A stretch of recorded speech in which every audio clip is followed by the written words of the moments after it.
Bonjour, donc aujourd'hui je vais vous présenter les bases d'une stratégie de référencement naturel performante en abordant le sujet je dirais, principal qui sont le choix des mots-clés dans votre stratégie de référencement. Alors, premier point qu'il faut bien comprendre, c'est en fonction de ma position dans le moteur Google, qu'est-ce que ça va m'apporter en termes de trafic pour mon site. Il faut bien comprendre que quand 100 personnes vont taper une requête, 30 personnes vont cliquer sur les liens de pub, les liens sponsorisés, et les 70 autres vont cliquer sur les résultats en référencement naturel.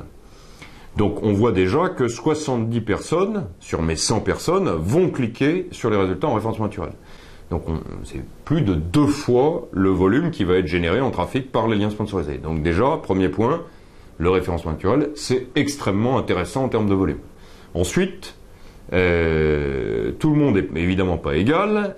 Sur les 70 personnes qui vont cliquer en référencement naturel, il y en a 20 qui vont cliquer sur le premier résultat, entre 10 et 15 sur le deuxième résultat, 7 à 8, 7 à 10 sur le troisième, 7 à 10 sur le quatrième, et ensuite ça décline très fortement. Donc deuxième enseignement, en référence naturelle, il s'agit de viser les 4 premières positions, si ce n'est les, on va dire 2-3 premières positions. C'est essentiel, il y a des très grosses différences de trafic entre le premier et le cinquième, d'accord ? Et souvent, on raisonne en disant « je suis en première page de Google », mais si vous êtes dernier sur la première page pour une requête, vous allez prendre très peu de trafic. Alors, on a vu, premier point, lien sponsorisé 30%, référencement naturel 70%, et dans le référencement naturel, le premier prend 20%, le deuxième 10 à 15, et ensuite ça décline fortement. Alors maintenant qu'on sait ça, on va commencer à travailler nos mots-clés. On va s'attaquer aux mots-clés, donc on va, pour ça, il y a un petit outil qui est très simple, qui est mis à la disposition par Google. Si vous avez un compte AdWords, vous irez dans Outils et vous pourrez le trouver, c'est le Google Keyword Tool. Petit outil très simple qui vous permet, à partir d'une racine de mots, d'avoir des suggestions faites par Google et surtout les volumes de trafic potentiels. Alors, on parle de volume de trafic. Maintenant, il y a un point essentiel quand vous allez utiliser cet outil. Là, je vais taper ma racine, par exemple, salon de jardin. On va lancer l'outil.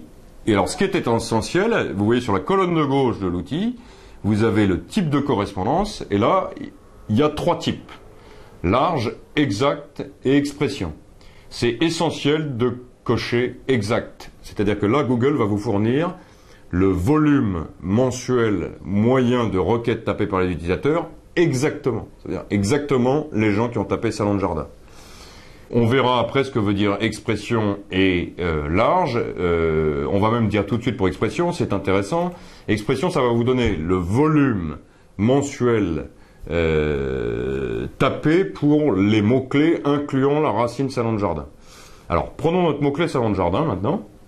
On voit qu'il fait 74 000 en exact et 246 000 en expression. C'est-à-dire qu'il y a 74 000 personnes qui ont exactement tapé ce mot-clé. Donc si on reprend nos ratios tout à l'heure sur les volumes en fonction des positions, une première position sur ce mot-clé, c'est tout de suite 15 000 visites mensuelles. Voilà. Donc là, vous avez l'outil Google Keyword Tool. Maintenant, vos mots-clés. Cet outil va vous faire des suggestions. Il va s'agir de cartographier vos mots-clés, on va dire, en 3 familles. Une première famille qu'on appelle, on en entend beaucoup parler, vous connaissez sûrement, on appelle ça la longue traîne. Il s'agit de mots-clés qui font assez peu de trafic, mais étant donné qu'il y en a un très grand nombre, au final, ça va vous ramener un trafic très conséquent. Donc en termes de volume, on classe dans ces mots-clés longue traîne des mots-clés qui vont vous ramener entre 1 et 100, allez, on va dire jusqu'à 200 visites par mois comme mots-clés. Quand on est un site e-commerce, généralement, ce type de mots-clés, on le travaille sur son catalogue produit et on va travailler un nombre de mots-clés très très conséquent. Si vous avez 3000 références, voilà, on travaillera plus de 3000 mots-clés, on peut aller jusqu'à 50, 100 000 mots-clés, enfin suivant le site web. Donc ça, c'est ce qu'on appelle les mots-clés long train. Ensuite, à l'autre extrémité, vous avez les mots-clés concurrentiels. Donc c'est ce qu'on a commencé un petit peu à aborder en parlant du mot-clé, par exemple, salon de jardin.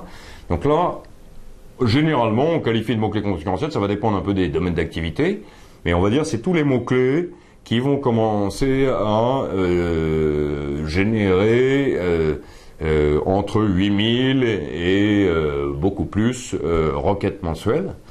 En l'occurrence, salon de jardin qu'on a vu là, qui fait 74 000 requêtes mensuelles, c'est un très très beau mot-clé. Voilà.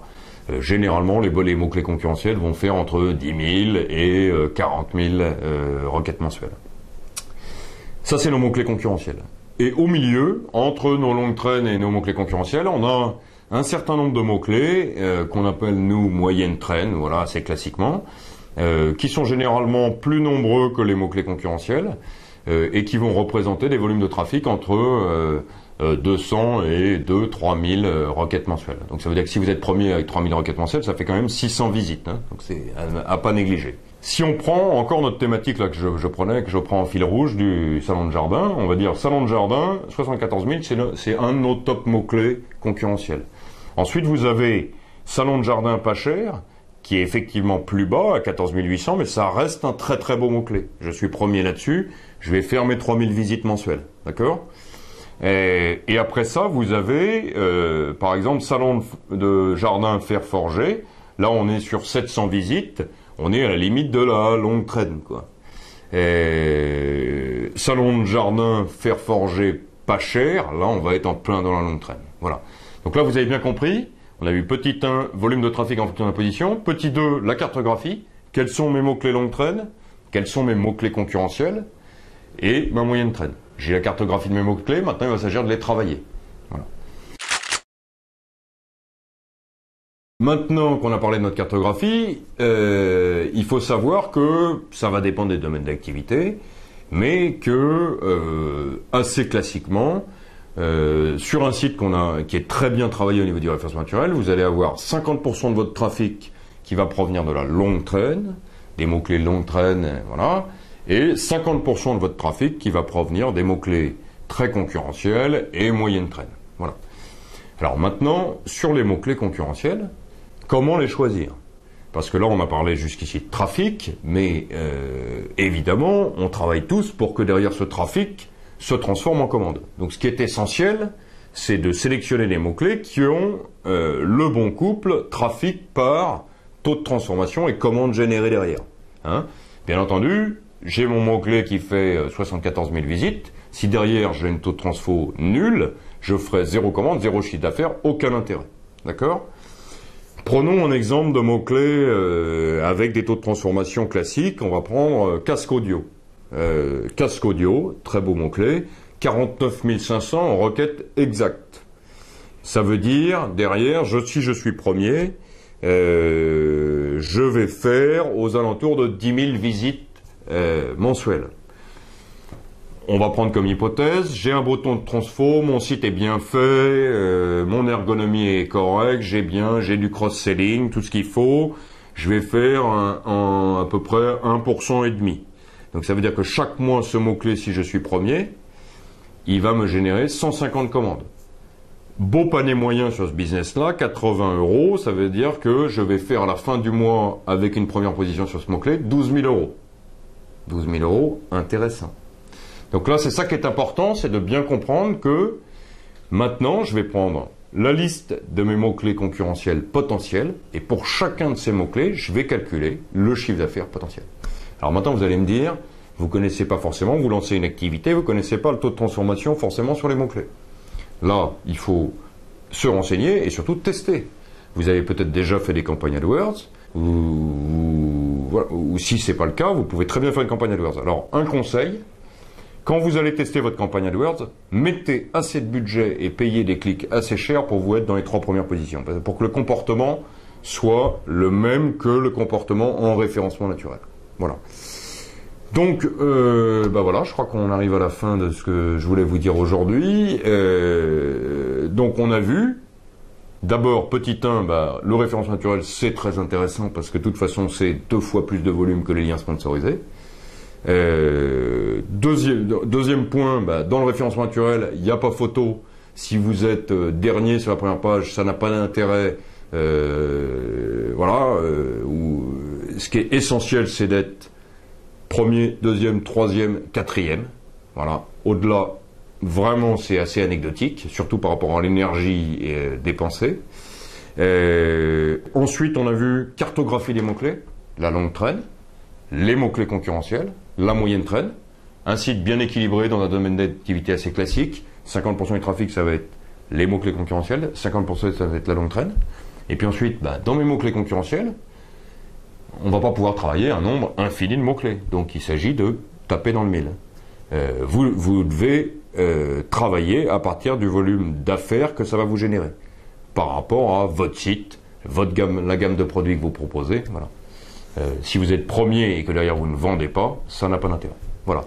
Donc voilà pour aujourd'hui ce que je voulais vous présenter. La prochaine fois, on ira un peu plus dans le détail sur concrètement comment on fait pour prendre des positions. Parce que tout le monde connaît les ingrédients, mais maintenant, il n'y a qu'une place, quoi. Il n'y a qu'une première place, quoi.